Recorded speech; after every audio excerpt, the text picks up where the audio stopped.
어젯밤에 영광으로 와서 제가 한 달살이 숙소에서 좀 쉬고 오늘 아침에 현장체육위원회 나왔습니다. 정말 덥습니다. 이렇게 무더운 추석이 있었나 싶습니다. 그런데 이 무더위보다 더 국민을 힘들게 하는 게 있습니다. 바로 윤석열 정권입니다. 저는 추석 연휴를 반납하고 이곳 전남 영광군과 곡성군 그리고 부산 금정구를 다녀왔습니다.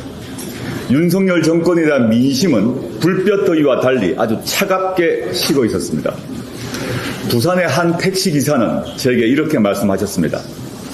나라가 잘 되게 하려고 온 국민이 다 노력을 해도 될까 말까인데 나라를 망치는 건 깡패 같은 대통령 한 명이면 되더라.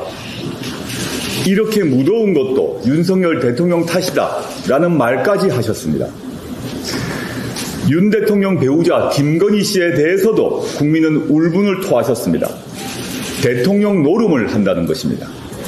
지난 대선에서 여성 대통령이 뽑혔었나 하는 착각이 들 지경이다 라고 말씀하셨습니다. 게다가 명절 연휴가 끝나자마자 매우 불쾌한 내용의 언론 보도가 나왔습니다. 다들 보셨겠습니다마는 뉴스토마토의 특종 보도입니다. 뉴스토마토는 지난 5일에도 특종 보도를 한 바 있습니다.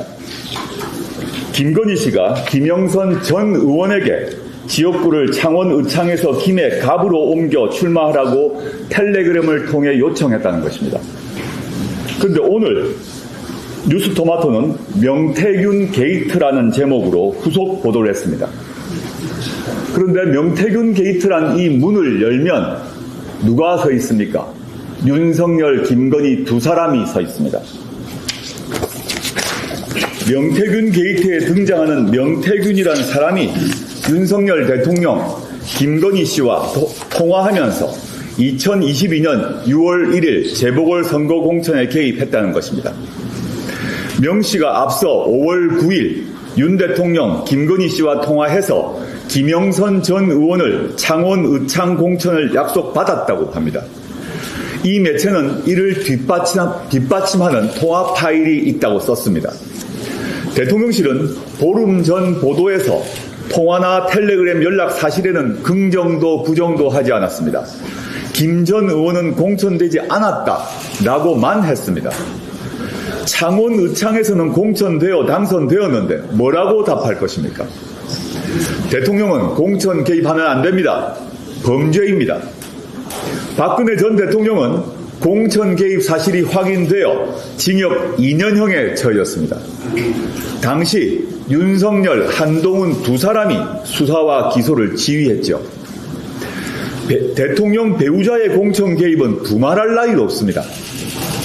윤 대통령과 김건희 씨의 공천 개입 사실이 확인되면 탄핵의 스모킹건이 될 것입니다. 그런데 윤석열 정권의 위성정당에 불과한 검찰이 수사할 리가 없습니다. 결국 특검만이 답입니다. 이제 국민의힘 의원들도 김건희 특검 법안에 찬성해야 할 것입니다.